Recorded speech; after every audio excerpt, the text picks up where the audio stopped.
Well, fake news has finally creeped into our little world over here. I am Scott, 50% of the Movie Defender podcast, here with another episode of WTF, where I can rant a little bit about something that kind of irked me in the movie or entertainment world. This is movie-based, kind of, but it sheds a light on something that people have suspected for a while, and honestly has me wildly disappointed at best and disgusted at worst. So what happened? Well, this has to do with Entertainment Weekly and their review of The Witcher. As you can see on the screen, they hated it. They think it sucks. They rated it an F. At least Darren French and Kristen Baldwin did. So what'd they do? Well, back up a second and let's all acknowledge something. Fake news is real. When the mainstream media started to die and less money came in, they had to start letting people go. Two different types of people have been let go from almost every single media outlet out there. One are long-tail reporters. Those are the people that do a story for like 3 months and then there's like a 7-page story in a magazine or a trade or a newspaper. The other people are fact checkers. And journalism is big now. What is journalism? Journalism is how these fake news stories get spread. One group writes it, doesn't fact check it, says it, and they all follow each other. And they take that article, another person, rewrites it, and repurposes it. And it's just journalism. So only one person wrote the story, and it's out there 700 times. And you'll read something and it says so-and-so reports that blah, blah, blah. That's them doing that. They're not saying they did any research. They're reading someone else's story and they didn't do any research. This is a thing. It doesn't matter what side of any political thing you fall on. It's true. It happens all the time. You can't trust anything you read. Almost nothing's fact-checked these days. They're trying to be first, and in a 24-hour news cycle, that means just, you ever see All the President's Men? Yeah, that's not life no more. Anyway, all those scenes where the editor was like, do you have your facts down? Do you have it corroborated? Do you have proof? Like, the whole movie was them getting the proof. They didn't need it. They could have just blurted into the ether anything they wanted to, and nobody would care. And then these days, you don't get fired for it. You don't even get in trouble for it. Well, I have always loved our show and what we do here because it is an escape from all that crap.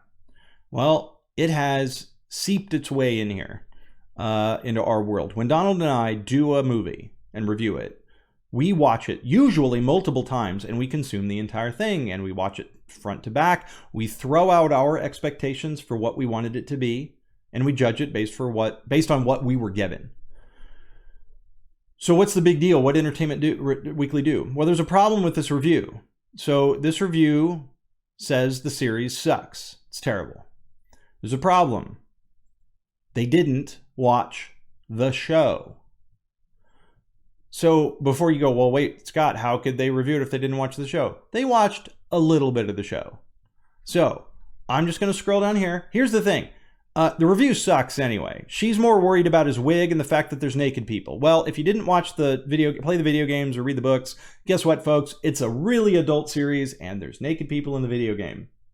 So if you didn't know that going in, that's not the show's fault. You just don't know the content. If you don't like it, that's fine. This Darren and Kristen people could be the salt of the earth, best people in the world, and I'm not even sure this deserves to make them fired.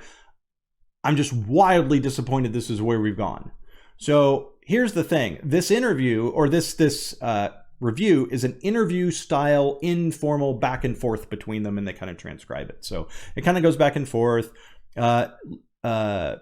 Says Darren was planning to review it by himself, watched a half an hour of the premiere and begged her to join him. The results were not pretty. So they go back and forth, back and forth, back and forth, back and forth.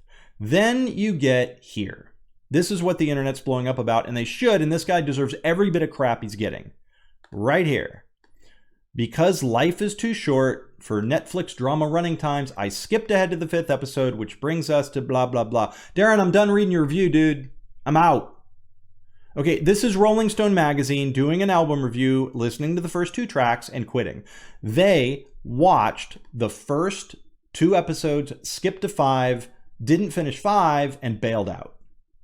Okay, had this said episodes 1 and 2 of The Witcher are really terrible, no problem. Video game reviewers have to do this all the time because video game can take an indefinite amount of time. So what they always are careful to do, the good ones usually say, I played 40 hours of X, or I played a 2-hour demo. They let you know as part of their review how long they consumed the content and how much they did consume, so you fairly understand what they're trying to tell you.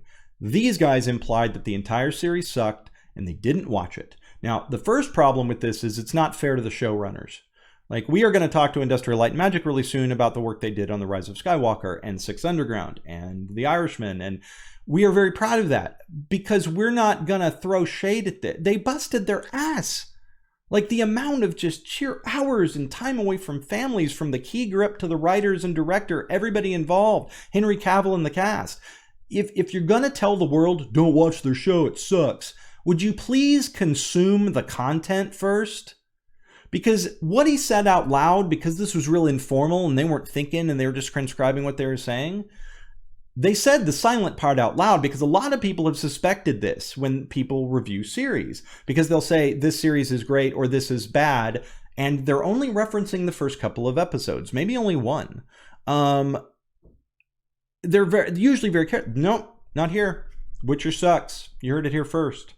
And look, had he said, I watched the first 2 episodes of The Witcher and I couldn't finish it, okay, that's fine. That's at least truthful. The problem, again, is framing. A lot of times the stuff you get in news isn't just flat wrong. It's framed in a wild way. It's like, well, A and B happened, so I and J are a thing. It's like, whoa, wait a minute. How did we get here? Wait, what? And that's the headline. The I and J is the headline, and you got to dig to find the A and B. Well, that was this. So I wouldn't have seen this on my radar at the comment section of this not blown up, and this guy got in a lot of crap, and he deserves every bit of it. Again, I don't think he deserves to be fired, but the VP levels or C levels need to sit the staff down and go, we don't do that here. We are Entertainment Weekly. We are, along with Hollywood Reporter and Variety, we are one of the pillars of entertainment, critique and review. We don't do this crap. I would expect to see this, honestly, from a show kind of like ours, A Labor of Love, Steve's video blog, or the YouTube channel Star Wars Sucks. I would expect them to do this, like review the last Star Wars movie without even seeing it, and some did. So that's what I expect. Not Entertainment Weekly. Not them. Not them. This is bullcrap. It's highly disappointing, and if this fake news crap, where you're only getting a piece of the truth, is now seeping into the reviews, this isn't fair. This is going to hurt. I promise. Someone picked up the magazine, read it, and now won't check it out. It's going to happen. And that is not fair to everybody involved who put this together. So I am very proud of our show. We will never do this. If we review a movie, you're going to know every bit. We even break it down scene by scene so you know we watched it. So at least when we're giving you our opinion, which isn't better or worse than anybody else's, you know we consumed the content that we're about to judge. So, guys, that's it. I'm just wildly disappointed. Tell me what you think in the comments below. Tell me if you think I'm overreacting to this, or maybe I'm right on, or maybe it bothers you even more than me. But anyway, happy holidays. Check us out at Movie Defenders on all our social channels. You can find the Movie Defenders podcast on Stitcher, Google Play, iTunes, Spotify, anywhere you find it. Just do a search, you'll find us. And with that, happy holidays.